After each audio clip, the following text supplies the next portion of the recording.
ជំរាបសួរបងប្អូនថ្ងៃនេះមានអ្នកជំងឺម្នាក់ទៀតហើយដែលគាត់មានបញ្ហាពោះវៀនធ្ងន់ធ្ងរប៉ុន្តែគាត់មិនឈឺពេះពោះវៀនទេគាត់ពោះវៀនមានបញ្ហាពោះវៀនស្អិតហើយពេទ្យរវះហើយរវះអញ្ចឹងចេះឈ្មោះអីដែរឈ្មោះមុតធីនៅខេត្តណាឃុំណាដែរនៅខេត្តពីរវែងអញ្ចឹងស្រីជប់ហើយមកឈឺអាការៈដែលគេហៅពោះវៀនស្អិតពោះវៀនឈឺយ៉ាងម៉េចឈឺងើបធ្វើយើងចុកឡើងចង់ដង្ហើមឲ្យយើងវាក់និយាយចំទៅធ្វើទុកវាវាក់នេះវាហ្នឹងអញ្ចឹងបាទធ្វើទុកនិយាយចំដើរក៏ដើររួចចុកលមូលអញ្ចឹងបាទចុកលមួបត់ជើងពិបាកបត់ជើងមកយូរថ្ងៃហ៎បត់ជើងម្ដងយូរថ្ងៃដែរបាទស្អិតលមូលចុកយកដល់បាទចុកយកខ្លាំងមកធ្វើទុកខ្លាំងណាធ្វើទុកខ្លាំងហើយទៅពេទ្យថាម៉េចពេលគេថាគេនេះទៅគេថាពោះវៀនស្អិតពេទ្យទាវៈទាវៈថា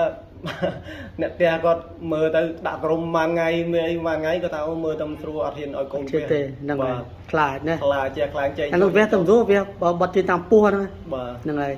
ញ្ចឹងហ្នឹងហើយអញ្ចឹងបងប្អូនណាដែលមានបញ្ហាពោះវៀនស្អិតហ្នឹងគេទល់លមួកទល់ខ្យល់បត់ជើងចុកពោះឆ្អល់ហ្នឹងណាចឹងគាត់ជាណាលេងលេវិញណាជាប្រវិរយណាបាទអត់មានសម្ដែងណាបាទអត់មានសម្ដែងថតអីណាទេជាពិតបាទហ្នឹងហើយអញ្ចឹងជាពិតឥឡូវគាត់មកដល់តាមពេះវៀនមកមុខទៀតគាត់ជាពេះវៀនជាមិនពេះវៀនណាវានិយាយចំទៅប្រហែលដល់ពេលយើងផឹកអានឹងទៅធូហ៎បាទធូច្រើនយើងអត់មានឈឺចុកចាប់ឲ្យមានអីនេះអញ្ចឹងបាទលេខក្តៅលេខលមូលលេខបត់ជើងនេះស្រួលហ្នឹងណាអញ្ចឹងបងប្អូនណាដែលមានបញ្ហាពោះវៀនស្អិតពេះវៀនមករត់ឆ្នាំលោកគ្រូក្តាននៅឃុំយសបចាំងស្ប្រាំងខេត្តព្រៃវែង076កដេ6 897 088 622ដើម73ដើម09